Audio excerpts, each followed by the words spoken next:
Well, good afternoon, everyone, and welcome to Sundberg-Ferar webinar, Be Something to Someone. And thank you to each one of you for taking the time to join us today. I know we too feel the pain of an overly busy schedule, so we're very glad each one of you could make it, and we're excited to have some fun together. My name is Linnea Myers, and I am an industrial designer, and my role at Sundberg-Ferar is marketing and communications designer. So I will be the one helping with Q&A today, so you'll hear from me more as we go. And this is essentially a design conversation. So one of the things we love to do is talk and interact with you throughout the webinar. We love getting your thoughts and questions, so please feel free to make use of the Q&A window, and we'll answer those as we go. Now, for those of you who may not be familiar with Sundberg-Ferar, we are a full-service product innovation studio supporting the product and vehicle industries from our Metro Detroit location since 1934. And our speaker, Zivek, will share a little bit more on our amazing legacy once I turn it over to him. Zivek is our amazing industrial designer and energetic, passionate, and curious director of strategic growth here at Sundberg-Ferar. He helps companies understand the fundamental role of industrial design thinking, and he has a unique blend of education and experience in design and engineering and business, and has been in the design field for over 25 years. Apart from design, Zivek also has a passion for bird photography and kickboxing, to name just a few. Now, to get us started, we have a short poll just for fun, and I'm going to launch it now to get us warmed up. So the question is, what movie have you gone to see in theaters recently? So we have a couple of options here. We have some for you documentary fans or romance or drama fans or even horror fans. So now is the time for you to submit your answer. We'll give that about 30 seconds, and as you're doing that, I will turn it over to our speaker. So welcome, Zivek. Hello, hello, hello. Thank you, Linnea, for that awesome introduction. Even I should go back and try to look at the poll to see which one is going to be I think I went to Apollo 11. That was a great movie. Some of them I don't even know. But anyway, if you have not been to a horror show, the next 1 hour will be horror. I'm just joking. Hopefully, I'm joking. No, it should be educational. It should be a little bit inspirational, and no matter what, it will be fun. Wow, we are getting the polls in. Wow, Captain Marvel and Apollo 11 are neck to neck. Anybody else want to overrule that? I'm happy. Everybody wants to be a hero. I like that. And we as humans, we went to actually moon 50 years ago, right? To this year. Amazing. I like that. I think let's start. Everybody, I think, so far knows where we are. We are a designing studio to design everyday objects, right? Means typically it's nice to be loud and clear what we do. And what is it a little bit more than we do?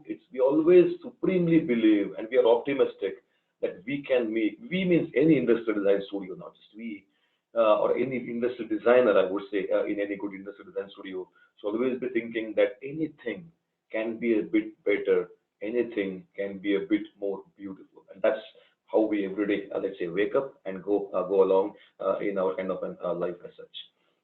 So we will be talking more about what elements would be going with. Before that, I think I need to change one perspective, and I will just do that as we are doing. Okay, I'm all good.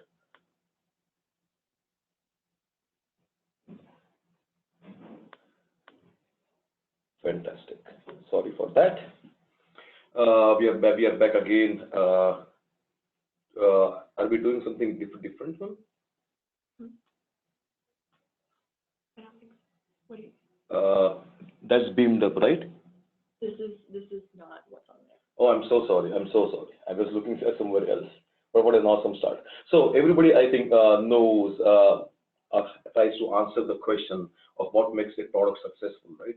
And we try to answer that in a way, it is not as simple as this, but we try to answer in the way that design is literally a blend of function and emotion. So literally, as we know of function, most of us know that creative engineering, the functional part has to be there, right? Means we are not egoistic.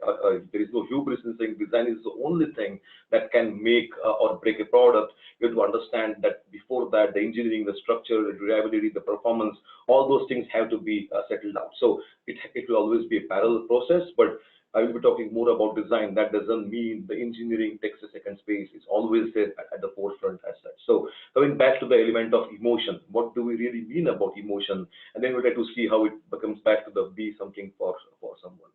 So when we say emotion, most of the people oftentimes think that it's just highly sculptural element. It's just beauty as such. Like it might be a coffee maker or it might be a vehicle.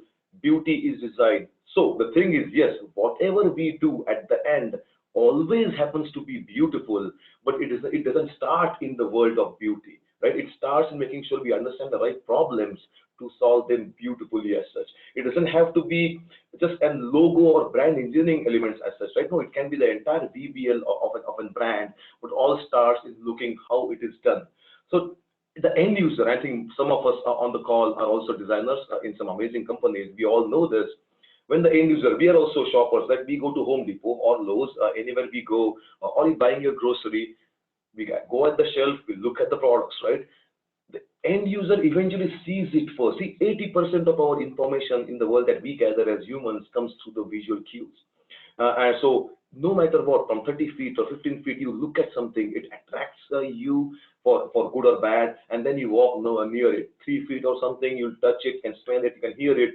There's kind of a cadence that always happens, but it all starts with how it looks. That doesn't mean just beauty, but it starts from over there. But on the other side, let's say designer, as a designer, we do not start over there, right? Our point of view is to make sure we can understand what is the task to be done, what is the job to be done, ergonomics, and all those usefulness, usability, the effectiveness of use, those we start over there, and eventually it is always packaged in the beauty as such. But either way, no matter where we come from, don't shop like this guy, I think, who was shopping a few weeks ago. So let's try to go and maintain our way connected with Earth as such. So again, what do designers do from the world of emotion? We try to make sure we infuse our products with empathy, right? How to understand the product perspective, the usefulness, usability, we talked about that, but also from the other perspectives, from the business and the user interaction, how it's so unique and compelling, beautiful and meaningful, right? Like alignment with business too, it has to stand with what the business corporate strategy has to evolve and tell. And eventually we can, not today, maybe at some time in the conversation or webinar, we will do about the sustainability as such too. So these are the emotional attributes that we all eventually want to bring to the table. So emotion plus function. Function is always there. Emotional perspective can be, let's say, these 12 characteristics predominantly. There are other dimensions too. But then how do we look at this? Right? Means there is a world, there's millions, 7.2 billion people over there. How we understand how to be something for someone, right? That's the eternal question that we are going to ask for at least next 50 minutes as such. But let's hold this thought in mind, and I will just go around quickly to introduce our studio for some of the people who are new to our studio as such. Actually, I saw the list that there are many friends and designers along in the audience. So, and some of you are really good at design studios. Feel free to let me know, or you can ask a question anytime. You can add something anytime, and then I can help me bring those things to the attention if they jump out, on the scenario. So, who is Sundberg-Ferar? We are the second longest standing independent design studio in the nation, born in 1934, not me, those two gentlemen, Mr. Ferar and Sundberg. Since then, till today, designing quintessential objects of everyday use. Waffle makers, coffee makers, cars, washing machines, a range of different things. We have been not to the moon, but International Space Station and back, toasters, that was a little bit a nod to the Apollo 11 people over there. Again, toys, washing machines, a dishwasher right there on the right, planes, trains, automobiles. So we design objects of everyday use, but we happen to be in Metro Detroit area. We also do lots of vehicular platforms too. By the way, those who are in nearby or you are visiting Detroit, feel free to see our studio. We are in the beautiful Detroit suburbs as such. Amazing design studio. I'm biased. It's a great place to work every morning, even though it's cold outside. Get up in the car, come to the studio, and just enjoy and try to design things better and beautiful. So there are 3 spaces. The one that we saw was our studio. We have a dedicated research facility, and maybe we can touch about this point. This is a focus group clinic right in our studio. But we do not just do that. That's the second part. Before that, we go out there on the field and understand what needs to be done. And the third part of the studio is get physical fast. That's our ethos we believe in. No matter what, our products are going to be handled, used, they're in tactile, physical, durable world. Nice to start with models, low fidelity models, get fast model, look alike, work alike, range of different elements. As such, we make sure that we understand the world through physical tactile senses too. And we do products of everyday use, shower head, appliances, and toothbrushes, lock sets, still B2C and B2B. We can talk about that also. Maybe that might be another session next month or something. But we do lots of commercial elements, including medical professions too. Means this is not an everyday object. But then, if you're going to design, the upper left one is an heart lung machine for Termo Industries. Like that's not designed for just being beautiful. There, the use case has to be beautiful, right? Beautifully met. What is the use case for a doctor to do, for a nurse to do, for a technician to do, for the serviceman every 3 or 4 months to do from the back end? How to understand all those users, right? So it can be anything. It can be a lawnmower. It can be a carpet cleaner. It can be a cleaning service application as such. It can be a tractor. It can be anything. We have to understand who are the end users and what would they want from that product at that context at that time. In a way, it is as simple as that, but making sure you go through those elements and look through and put them in the context of the architecture of design as such. Endoscopy tools, and that's it. OB is a robotic dining device. And as I said, we still do a lot of vehicular design. Again, not just automobiles, two-wheelers, uh, golf carts, fun to do design research during that time, let's say transit worlds and range of different things. So one of the main reasons that people try to find us or we work with clients, big and small OEMs or tier ones or startups, is we try to make sure we cross-pollinate and I would say, reference the users, the end behavior of users going around seamlessly on these categories, right? As an industry, we means the industry defines all these categories like, okay, that is housewares, that is homewares, that is recreational, that is medical. So we do not cause that differentiation in our everyday life, right? We seamlessly go from the kitchen to our lawn and garden, enjoy a coffee over there in the backyard, come back again, jump in the car, go and play golf or go and come and work. We as humans and the end users travel through it seamlessly. So we should not be thinking of these rigid compartments because that's where the innovation or the clash or the friction lies. That's where the innovation opportunity lies more at the elements of transfer from one domain to another. And that's why, in a way, we try to be a little bit more successful in that area. So thanks for allowing me to do that. But coming back again, how to make sure you can be something to be someone, right? That's the main element as such. On the chart, you can see it's a generational time influence. If you see the blue line coming up, that's when the traditionals were born. The purple one, that's when the baby boomers were born. Then the millennials, Gen Y. It's an evolutionary elements of things happening around us, right? Who are we? It's not a spiritual question, but we are a product of our experiences, of what we have been through as kids, as teenagers, and adults, how we were infused with thoughts and values by our elders, by our teachers, by our professional people we work with, by our mentors. They all mold us. But everybody goes with that kind of a sequence as such too. And the thing is, that's actually Marshall McLuhan, who is amazing designer, a Canadian designer. He's literally said everybody experiences far more than he or she understands. And yes, it's experiences rather than understanding, rather than the cognition that influences our behavior and the way we accept them or approach them. And that's pretty amazing because right there, what he would be saying is right at the center is the interaction between that user and the product, right? It might be your laundry room where you are working or trying to work your work jobs done by a washer and a dryer, or it might be a pantry or a basement or washroom. But as you go beyond that product's artificial category, the industry as such is always molded by the society and the cultural changing shifts over there. So right at the center is the human, or let's say interaction of one human and the product. At the end is the collective aggregate of humanity. And every time it goes and changes bit by bit the industry. There is a lag, 100%. There is a lag between that. That's where you have to go and try to think about what will be the best, looking at the trends, which are always past. We have to understand how they might evolve into the future based on what reference points we might want.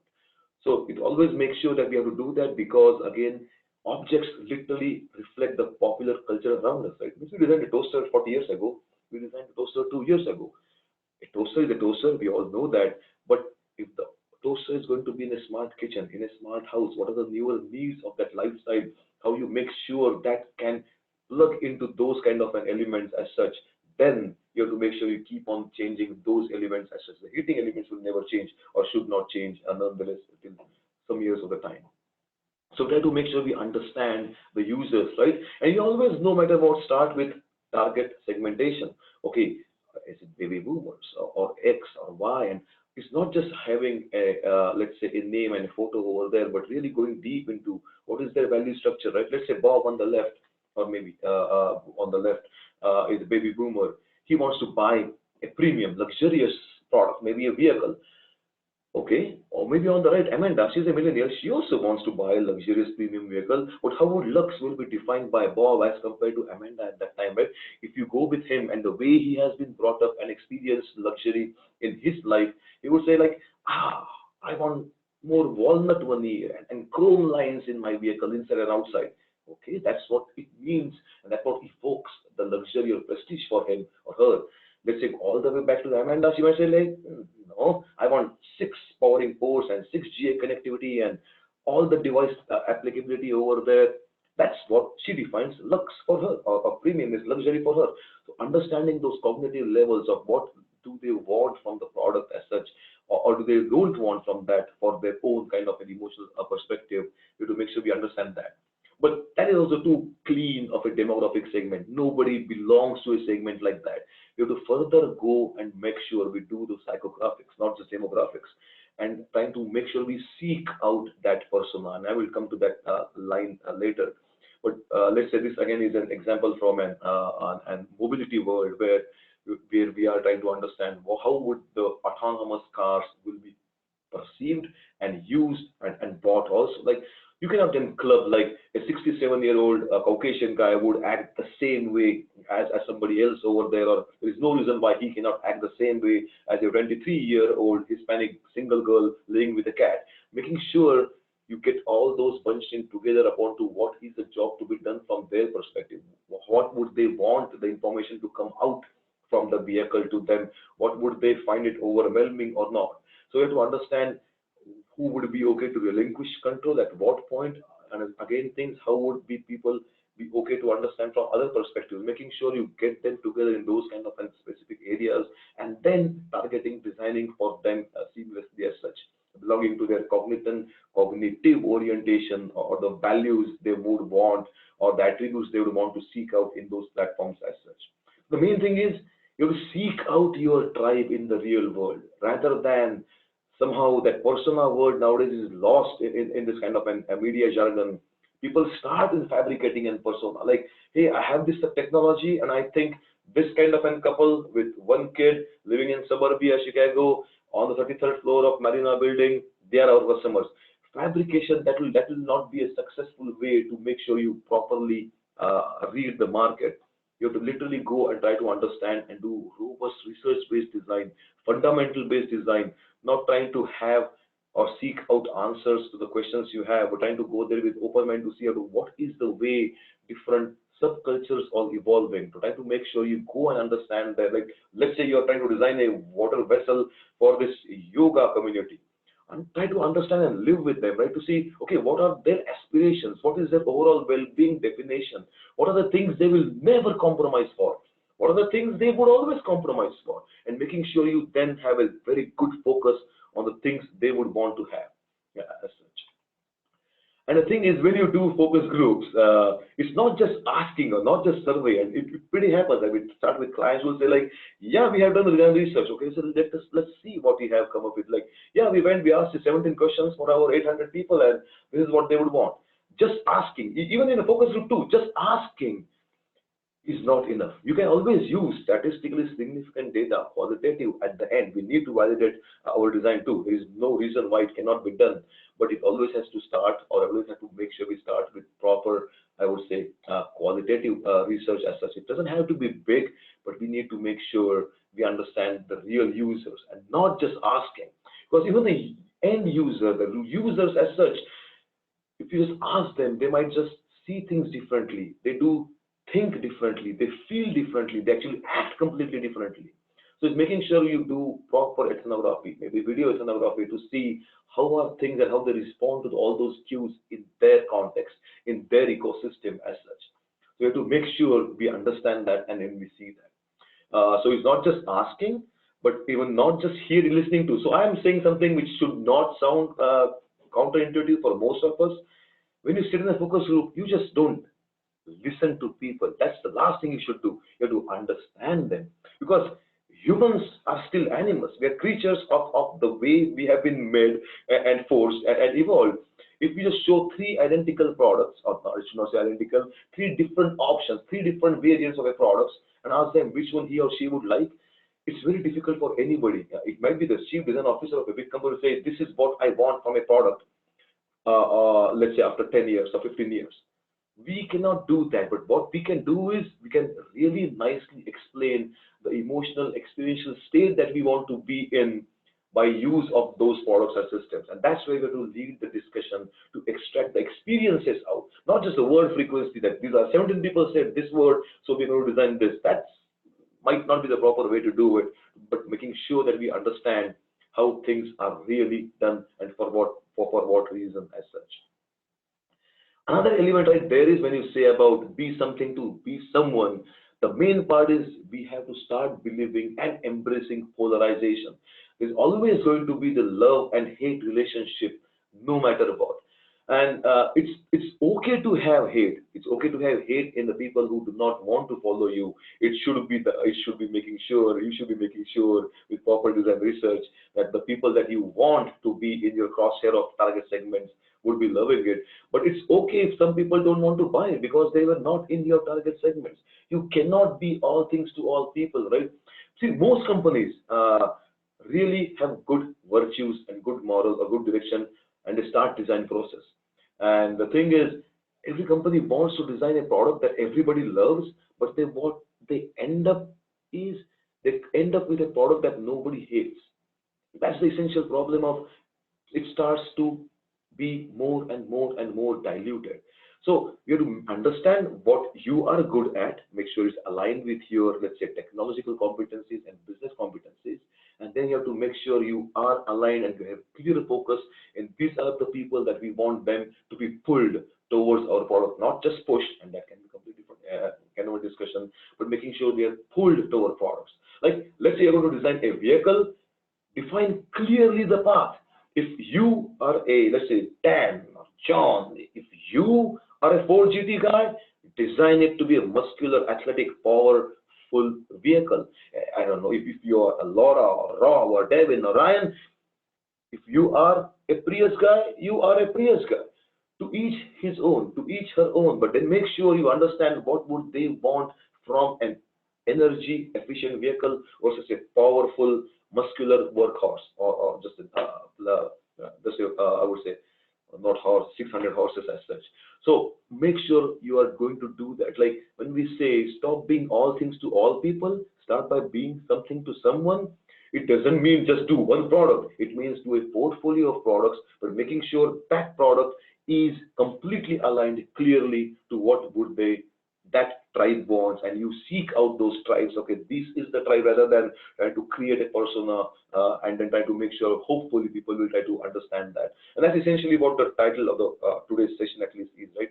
Be something to be someone. If you are this, then be this. If you're that, then make sure you don't try to dilute it with something else, because the problem happens with any company, the salesperson. The salesperson, Utah, will say, hey, I want this couple of things, features to be added because that's what people are demanding from me. Other guy in Texas would say, I want this and I want this. And suddenly you get your request list, and it's very difficult to say no, I would say, in a corporate structure as such. And that's why that creep always or eventually happens. So let's try to come back again to one more element is we have to make sure we are talking about be something to someone, right? Let's say Sherry wants to design a chair or a seat. Okay, let's try to forget about the entire tribe. Let's try to design a chair for just Sherry, or maybe let's say Mark. It cannot be an absolute design. No design is absolute, because let's say for that person, right? It all depends on the context. Let's say Ben drives an Aston Martin. If he plugs that Aston Martin chair and adds that on his office chair, it will not be comfortable. It will never be comfortable. You will not function and do the function that you would in an office as such. If you plug an amazing Herman Miller Leap chair or the embody chair, a beautiful chair by the way, we did not design that.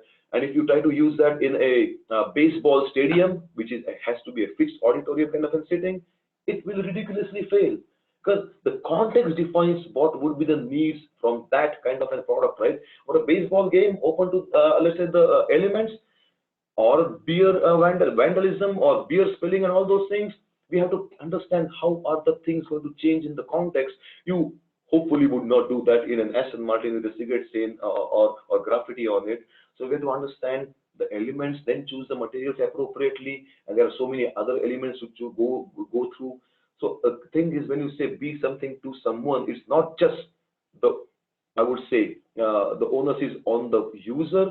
It's equally stronger on the context, and that's where I would say it becomes more mature when you think it's not designing it for just a human. Human-centric design is a great way to call it, but it all should be or is the context-centric design rather than just being one person, which is always not the true too, and we might touch upon that element too.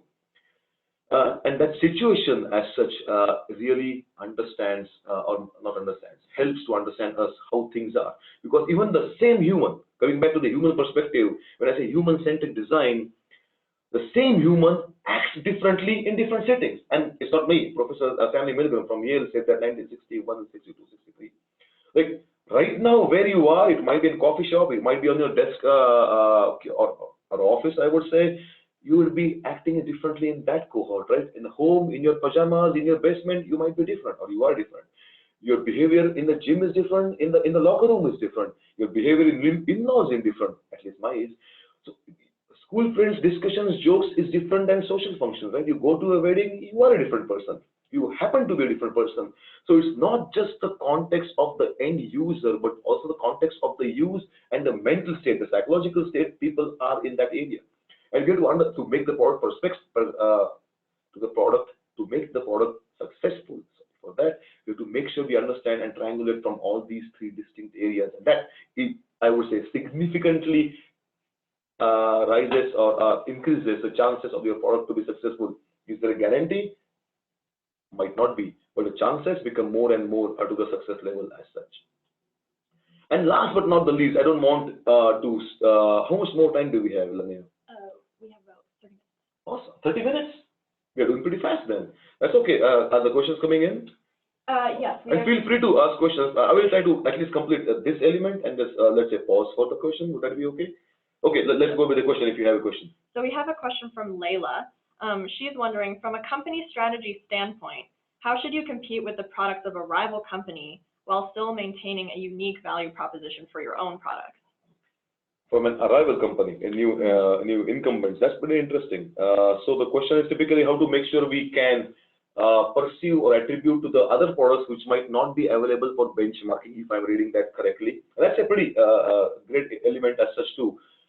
And chances are what you are doing with your studio or an independent studio like us, if you are going back not to the legacy of data you might be having, but completely going to the fundamental need case scenarios, that's where I will try to find some newer patterns in understanding the subcultural trends in what might be the next thing. So truth be told, there might be 2 or 3 or 4 different design studio, design research teams trying to triangulate in that area. So eventually, if everybody is doing their design research properly, there's bound to be more products. But the way to make your product successful is how to make sure you align that and select that based on your competencies. So, and that's a perfect lead into this particular slide. So what I think we talked about, let's say for the last 25 minutes, was about the end consumers, right? The adoption propensity of what they would want, what they would like. What I'm saying is the OEM, the tier one, the actual manufacturers, the creators and investors themselves, it has to be aligned with what they are good at also, right? Means understanding again from the Porter's 5 principles from the business school, right? Base, your products on what you're really good at. You have to have the technological flow, your operational cost, your other systematic things that you are good at, right? Because if people can identify those opportunities, people can also copy you pretty fast also, and there are those people, companies around. But what distinguishes you would be your marriage with your already existing operations and business acumen. When that three things, or let's say five things, it can be beyond two, the left three things happen, then it will be very difficult to replicate as such. So the thing is, I did miss the green column over there, the real customers. So it means if you're, let's say, designing tools or appliances, even though it is B2C, it is B2B2C, right? Means we are still maybe selling it for a purchasing department, either Lowe's or Home Depot or Menards or the range of those elements. We have to understand what are their situations, what is their win situation. Because eventually everything has to be a win-win-win, at least the first three columns as such. Because the end users, if you just ask them, as we talked about right now, they want all the features for free. And that's not going to make the company in black. If you still keep them in red, that's not a good color choice, by the way. For me to keep the OEM in red, I should change that. So how do you make sure you do the products which always have a win-win-win situation as such? So when we do design research, all those elements are also applicable exactly for all the stakeholders. So it will be for the retailers, the distributors, the buyers, the integrators, the secondary users, the peripheral users, second life users. You have to make sure if you do a nice, I would say, comprehensive plan to make sure the product would be successful as such. We have another question from Matt. He's asking, at what point or points in the design process should you carry out design research? Is it for just initial insights or for validation? Good question, Mark. Literally both the places. So typically, if you have qualitative and quantitative, I would put the qualitative way upfront in the process. Way upfront means not just design, advanced design, but in the designing of the strategic intent of the entire procedure or the initiative. It might be design of a product or a service. Nowadays, we always make sure we call it as a product, but product can be software also, service also, experiential also. So all the way in the front and all the way in between too, not just at the two bookends too. If you are going to follow, let's say, do field work, go to 5 different cities, do at least 3 focus groups in those cities, and at that time you have your hypothesis ready. It's always nice to make sure you keep that list. You do your, let's say, I would say, milestones of the design, at least 1 or 2 more checks, again back to the same community. Because it makes sure, like, hey, Matt, was this the one that you explained a couple of months ago or weeks ago, and this is what we have in hypothesis. So it really helps to make sure you are in line with what you are doing, and hopefully you find and you have your screeners properly written and properly recruiting the right kind of people for the design service also. And the main reason is, I think we all know it, it's even we are designers. Designer is not the user. We have to make sure we understand the extreme end user empathy also. It might be an everyday object of use too, right? Means we are all designers. We are using lawn mowers and snow blowers and vacuum cleaners and hair dryers.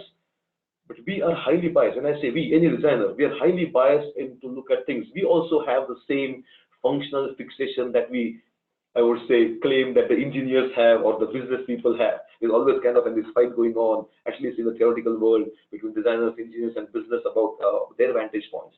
That should never be the case, because we are also biased. When I say we, designers are also biased in the way we look at particular things. So it has to be triangulated between all those 3 elements: the world of feasibility, the world of viability, and the world of desirability. All 3 things have to be matched. So one distinction again, I think if there are other questions, let me know, is we know design, industrial design has to be a part of the entire equation, but design is not the only part of the equation. We equally rely on the acumen that the business and strategy people bring in, the marketing and branding about the way they literally feel the pulse of the market. Then we from design research to understand what is those microscopic. So the forecasting, the branding, those folks bring in the really good macro forecasting trends back to the table. That's good. We need that. But we also need, I would say, the table, the group also needs what we as designers bring to the table, the proper design research, the microscopic hard evidence of this is how this kind of a tribe is hacking those elements. They're buying your product, they're doing this hack and using it for agricultural world product into a medical world or somewhere else. How to understand those things, because that's happening because people identified certain gaps over there. So from design research, how you go out and uncover this white, uncontested white spaces, and then making sure you fill them with proper, I would say, proper and good design as such. We have more questions. Let me go through let me read them. I will try to complete a little bit and again come back to them, but let's at least read them. But this is great. But there are lots of questions, guys. I'm really happy. So Stephen is asking, how do you keep your design process efficient and agile and not get bogged down by trying to balance all the needs of the multi-users you just mentioned? Okay, agile, and what was the other word? Efficient. Efficient. Okay, I will hold that thought. Stephen, next one, at least. Bob is asking, do you ever do futuristic venture design work or projects? And how do you find out what people want if it doesn't exist yet? Awesome. The answer for Bob is absolutely yes. Future scoping, future casting, and then again back casting to present world. That's essentially what we do the best. Just had to add that. Hello, boss. No. Again, I will try to explain that also towards the end if we have time. But efficient and agile. As such, I will try to refer that also, and let me know if there are other questions. And you are doing a great job at screening, and I'm really happy. Long list of questions. And by the way, if there are any more questions, we can keep the discussion alive on an email thread also. So the first three columns you talked about. Apart from that, there are other elements too. Like when we talk about understanding this, let's say trying to connect back to the future elements or the efficient elements over there.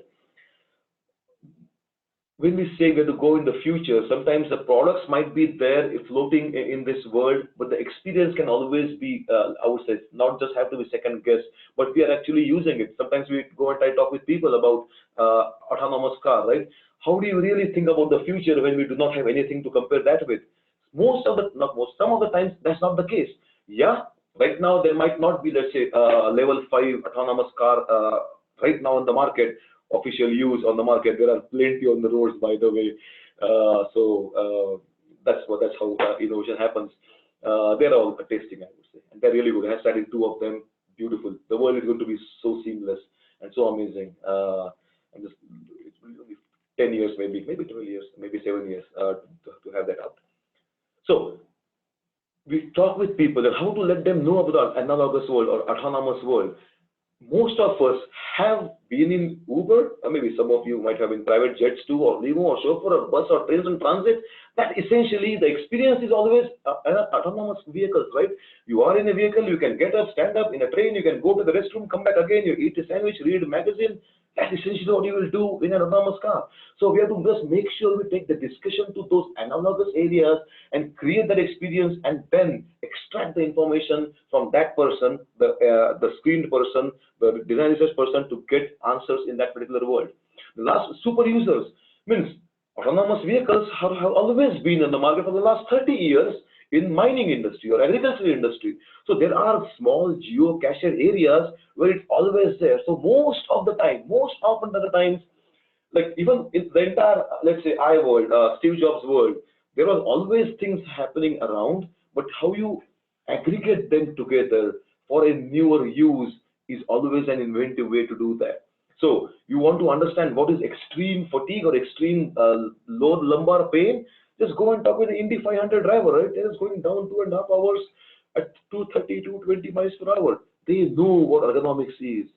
If you want to understand what are the different elements about anything else, go to some other area. It might be an analogous area, or it might be a completely different area, but the use is same, right? Like even right now, let's say we are all used to these amazing interfaces, right? Talk about software, haptic touch, or maybe let's say right now, just look at the interface you have on your retina screen on an iPhone or Samsung or Android, and you go in your laundry room and you see some bold knob kind of and clunky things on your washer dryer, and the screen is completely low resolution. You think like, hey, if Apple can do it, why can't we do that? Great greatest products are always compared beyond their boundaries. And that's what you have to really play with. Like, hey, this material is in headrest. Why can't I use it in my shoes? Why can't I use some amazing material in the shoes on my backpack? Those connections can always be done. So there are areas in how you can still try to zigzag or triangulate your way and go, not just organic way, but you can leapfrog a little bit way into the future by jumping on these other elements which have a different rate of, I would say, propagation in kind of in their world as such. But another element is, why are we finally doing this? To make sure we understand, be someone to be somebody, right? So that somebody means, I hope, I know most of you on our web call, I would say, let's not call this webinar, it's a design conversation, because I like this kind of an perspective happening right now. We know the Maslow's hierarchy on the left, but when you come back to product design emotive hierarchy, that's how we look at it. Means one of the problems people do is they start, when I say people means, let's say people who, not us, those people who are not on the design conversation today. They start with designing feature sets. Like, that's not how you start. You have to finally go and understand what is the end or the intended ideal user experience, the capital E, the emotive hierarchy. It might be the emotional, aspirational, or experiential place people want to be. Then break it down to the world of benefits of why you want to do it. Then you break it down to the attributes. Okay, this is the way we're going to design the entire portfolio. And then it comes down to the world of features.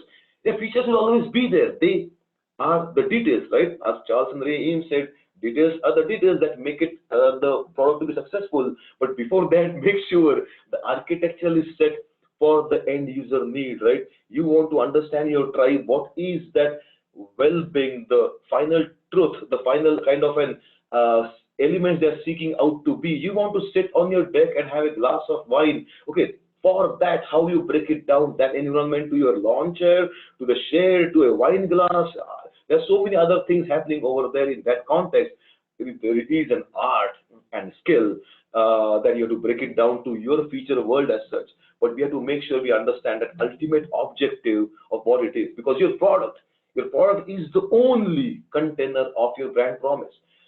I mean, I know there are many branding and marketing people also on the web call.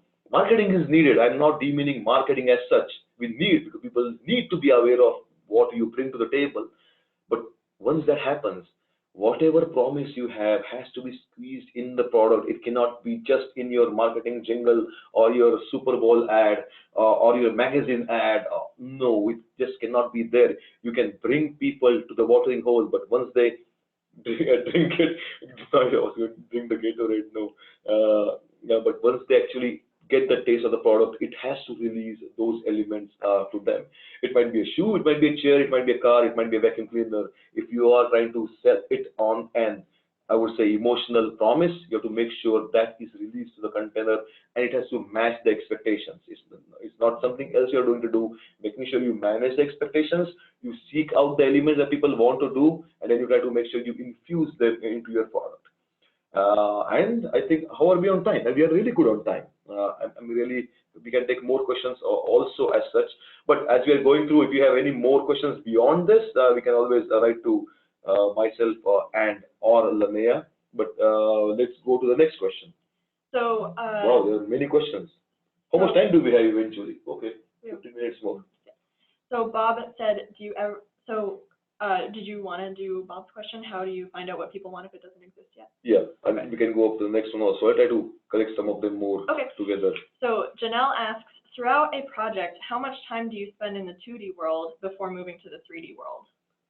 That's a great question. How much time means, I hope it's not exactly what she's asking, but we actually go the other way around, Janelle. We try to jump into the physical world as fast as possible, depending on the products we are designing. Some of them are service, then obviously not, but it still happens in a 3D world. Actually, one of the projects we did was for an old age person's home where the product was service, but eventually design research led to the change of the architectural plan of their next, I would say, location as such. So it does happen as a space. Maybe not in the product world for that example. But coming back, so if not the first day, at least the first week, we try to make sure we jump into making some really fast, low fidelity, low precious material models. If it is, if it's just a tape line on the ground to represent the autonomous vehicle or a pod, I'm just using an example for the space as such, we at least do that. We cannot just spend time, at least the first time, just in the world of sketching. Or let's say 2D, I'm assuming it to be sketching, but before that also, most of the time is spent on understanding what are the right elements to be solved, what are the right problems isolated over there. I think the entire customer journey, we did not touch on that point, but I think we make sure that we understand how is the entire customer journey through all those areas of different kind of, and I would say, categories as such, and not just seeking out the pain points, also seeking out the pleasure points, because pain points, as any human behavior, venting out pain is really not a problem. You go to any reviews of any product. If you really love the product, chances are you might not leave a review. But if you hate a product, you will leave a review. So that's how humans have always been. It's not because of social media, but that's how it is. Like if it is the product, and that's actually, I would say, not a myth, but that is one of the double-edged swords of best design is the best design or the best, I would say, industrial design would be the product to be as invisible as possible. Like the system anticipates what you want, and the answer presents to them, and the design is so elegant, so clever, so almost invisible that you are not even looking at the tool that's in your hand. You're looking at exactly what element you want to do at the other world, right? Sometimes it might be a beautifully crafted spoon, or it might be a beautiful pair of shoes if you're a trail runner or you like running. Some of them just fit to you like a glove, like or a footwear as such. We need to change the definition as such. So it all depends on how you go to that particular area. So coming back to the area elements of the entire customer journey, you make sure we understand that, solve for both of them, the pleasure and the pain points, and making sure once you do your foundational research in actual spending time with your tribe. And when I say tribe, it's not just going on it might not just be in the end user world. It might be in the B2B world, right? If you're designing medical products and only the lab technician is going to use it, he or she is still a human, and understanding what do they need. If they want to do 70 or 800 jobs or tests to be done in a day, how to make sure they can attain their roles, their tasks. What are the different elements that make it successful, right? If they're going to be rated by how much time they do or how much volume they pass through, okay, that's how they're going to measure the success of it. Then we'll have to make sure we will use that as our scorecard in the design of our product. So understanding, when I said those colorful 5 different columns that I showed, understanding those win-win-win situations literally means to say, how are the success of the product to be measured in those individual realms, and then coming back to the world that finally makes sense to collect it together as such. So that's how we try to do it from that perspective. Any other question, Alanaya? We have one more from Carolyn. How do you blend and sequence the qualitative and quantitative design research? How do you blend and sequence? I like that. Sequencing is actually, sequence word is a pretty strong word. I think I did allude to the element of we would try to sequence the qualitative one first, and then the qualitative to make sure what we are doing it. Again, it depends on how big or small I would say the project is or project has to be. Like when you talk about innovation or innovation design, right? It's typically into 3 different, I would say, buckets. The everyday innovation, like faster, better, cheaper, right here, right now, lightweight, a little bit smarter, sensor. That's everyday has to happen. So for that, there might not be that much of a weight of qualitative. It might be in the world more of quantitative. The last one actually would be the middle one is boundary level innovation. The last one is the strategic or the breakthrough or radical innovation as such. Actually, so that's area where we try to make it more qualitative to understand and seek out what is the unintended needs of that person or the context going to be in the future. It might be 10, 15, 20. Beyond that, the weight becomes weight of the data, or I would say richness of the data starts to literally drop down a logarithmic curve. So we try to, it's very difficult to go beyond 15 or 20 with that much confidence, and that's perfectly okay too, because it is done to seed the market rather than just sell a product. There is a huge difference in those two elements. So we will try to counter it over there, but right in the center. So incremental, radical, central boundary level innovation. It might be model to model year changes, or it might be, let's say, Samsung came with this phone, Apple comes with this. Is okay. We see you, we raise up on the ante, or it might be the end of your tooling dies life. It might by 7, 8 years you want to redo your tools no matter what. Why not just do it a completely new way? So that's the area. The predominant innovation happens over there, where you are still trying to go in an organic growth. It can be used, or you're going to go and do an M&A and acquire somebody and try to merge them into your portfolio. At that time, we will try to do a very good balance of both qualitative and quantitative, more than one. So the spare will always be there, but again, depends on the project duration and I should say the final vision of it, about what is it going to be worth for you. If that's a make or break for your company, it has to be more design research intensified base. It might be twice or maybe thrice when we do design research, because of the hypothesis and the way it's going to be valuable for that company. Because you're working with a company, their investment company said, okay, your goal is to increase the market share by 300 million in the next 3 to 4 years of years. So that's a pretty big increment for that company. So now they have to go, not in the incremental innovation world. Now I would say the CEO's life is on the job, or at least the not life, the career is on the job. He wants to make sure he has to do that. So there is more work for the entire portfolio to happen, and then they invest more into, let's say, the design research. Talking about investment, typically what we would advise or what we try to hope in our clients, it might be a startup, we work with a lot of them and we love them, or it might be a nice established OEM, or anywhere in between. At least 8 to 10% of your revenues should go back into R&D. R&D means more from design research, not just a core R&D or something. Because the thing is, it's actually so simple. Like, it's incremental, it's boundary, and it's let's say the systemic change as such. People always think, like, not this group, the other people, like, okay, let's do the incremental first, then this, then this. It's not the other way around. It's all three have to start at the same time. You might invest 70% of your time, burden, money, investments into your cash flow in your incremental products.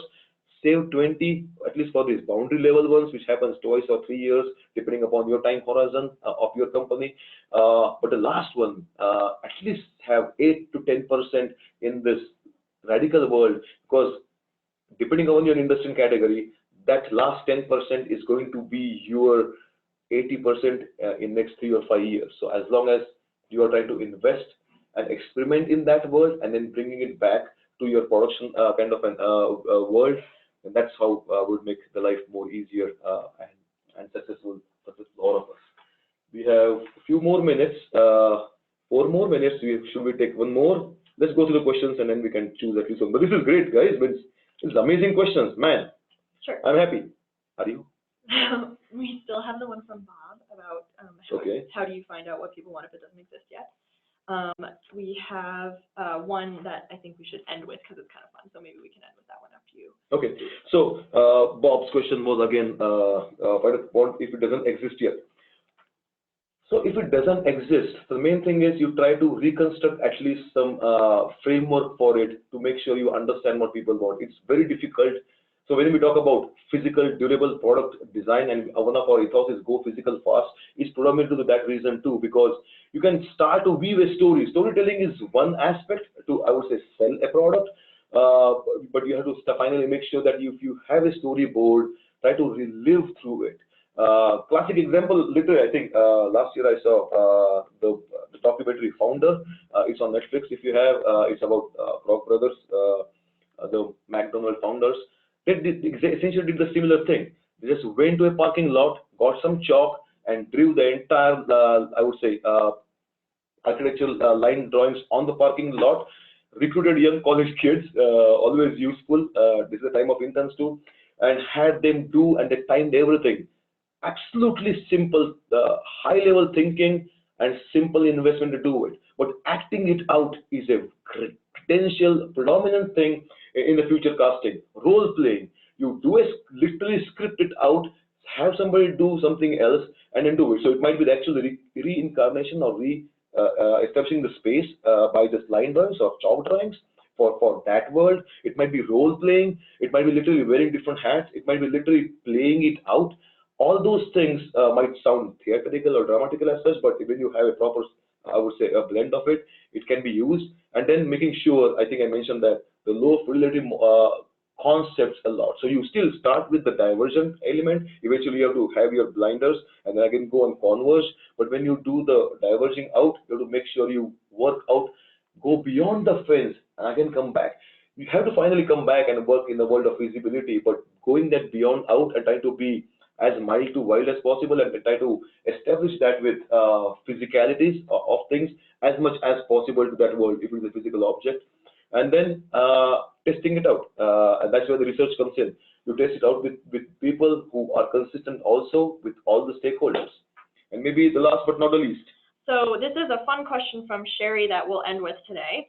Where do you personally get your inspiration from? Oh my goodness, I personally, that's a pretty good one. I think my hobbies essentially are kind of design centric.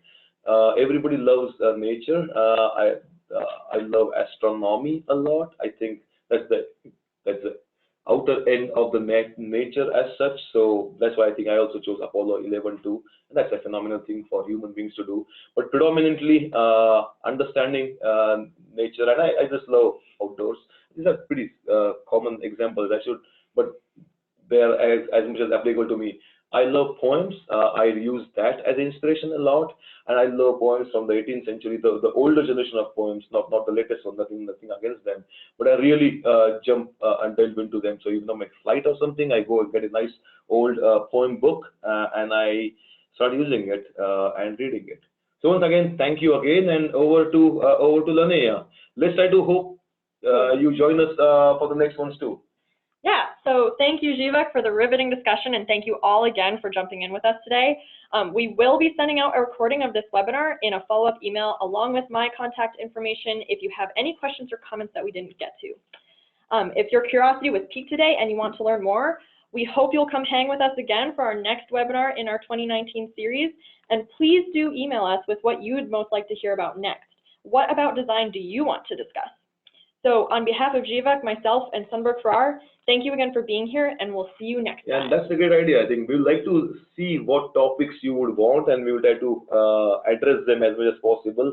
As I think most of you, I think I know half of the people who are on the webinar.